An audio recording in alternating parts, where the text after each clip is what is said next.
Welcome to today's video, guys. We got another unboxing. I'm walking around the garage. As you guys can tell, I'm doing both videos, but this is the other unboxing I wanted to tell you guys. Both cars came, so I'm going to show you this car. So this video is going to come out of the last one. I think you guys just saw with the Viper, the Serpent Viper. Now this is another 8-scale car that I was looking for the Viper and nobody had at that time. And I'm a dealer for ARC, and I saw ARC has an 8-scale that will do what I need. Well, won't do what I need. It just has the space. Serpent makes a 989E. The space. Oh, I'm not saying I'm going with the crazy motor size, but I wanted the space just in case I do want to go bigger, that it's available. A lot of the new cars, like the 750E, 989E, I believe, 989E. The motors between the belts and the transmission, the gears, but this one is open. So it's an open belt. I'll actually post a picture now of what this car looks like, the ARC. It's like the 750E, 989E, I believe, 989E. The motors between the belts and the transmission, the gears, but this one is open. So it's an open belt. I'll actually post a picture now. So here it is, the ARC 8-scale on-road R8.3E. So this thing's gonna be sweet. So you can see here everything. The ESC's over here, 2 battery packs, the Taipan. Well, I'm sorry, not the Taipan, but the pan card Corrali setup. The battery setup is it's all in the center. So again, that car's fast. We got to get a video on that. And then the motor just sticks out, has the room to stick out. It's not between the belts. You can see the belt. I believe the belt's probably in the middle. Yep, it's in the middle, not on the side. We're gonna put this together.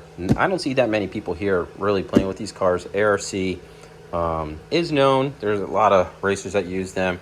They're not cheap, but they're also not that expensive. So compared to some other ones out there, good brand, good car. I think I'm gonna bring this name brand out.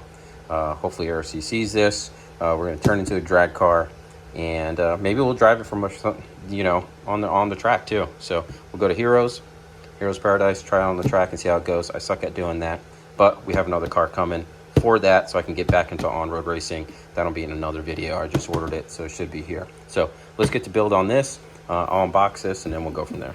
About to start this build, but check out the Corrali. Not the best painter, but she looks good.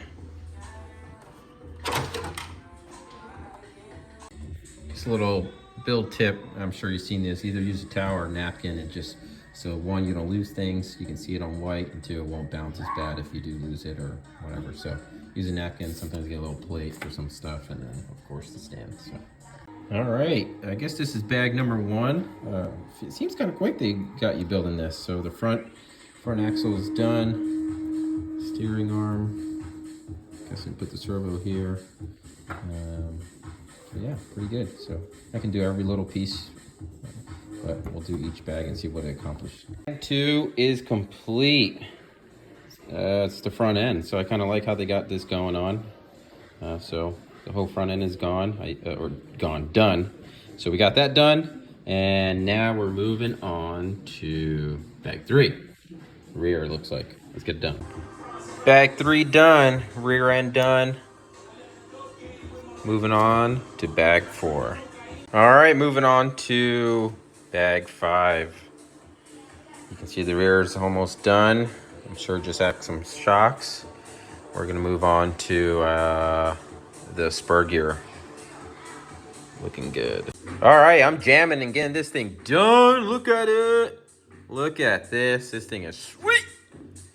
So I wonder if they make this. This is a special gear for this car, but I wonder, almost looks like a 2-speed gear, but for a single speed. But anyway, if they can make this, all these pulleys, aluminum, that'd be really nice. So, but we'll see. Should handle it. And to the worst part, the shocks. Let's get to it. Look how nice this is. I don't know if, for those who build shocks, usually they're C-clips right here. This is already built into the shaft, the shock. And then they have the 1-hole plunger here. Well, not the plunger, but for the shock. dampening, or the two, and then they just require a screw that you put it in. Where the screw's at? Right there. Easy peasy. All right, and just building these shocks, I forgot I have. We carry these Team Corrali tool kits. It's a pretty good kit. I think it's like 65 bucks. Has all the hexes, all the Allens and stuff like that. But also comes with like a shock stand to fill your shocks. This is for like the A-scale GT car tool to tighten the wheel. And here, this one is actually really nice. So you don't scratch your shock shafts. You can actually hold it with this tool. So pretty cool. We carry these in stock too on the website. Well, the car is done. I have to go check out my little hobby store that I got going on. Check everything out there. Radio. We're in Tampa-ish, so it just came down.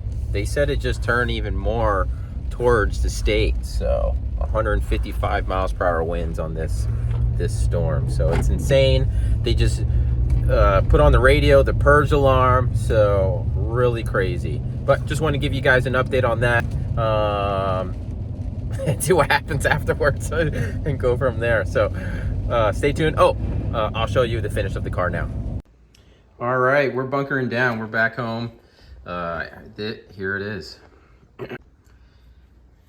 There we go, guys. Here it is, the ARC R8.3E 8-scale car. Very nice setup. Even came with a pinion on it. Threw on the TP motor, Savox servo. We can get all this stuff for you if anybody's interested. But next video, hopefully I'm gonna get the car aligned. I got the Aeromax alignment setup station. I'm gonna get that on there on the car, solder some of the stuff up. Not sure which remote I'm gonna run on this just yet. Probably the Noble. I'll just get another receiver for it. But hope you liked the build. Thumbs up. Wish us luck through this hurricane.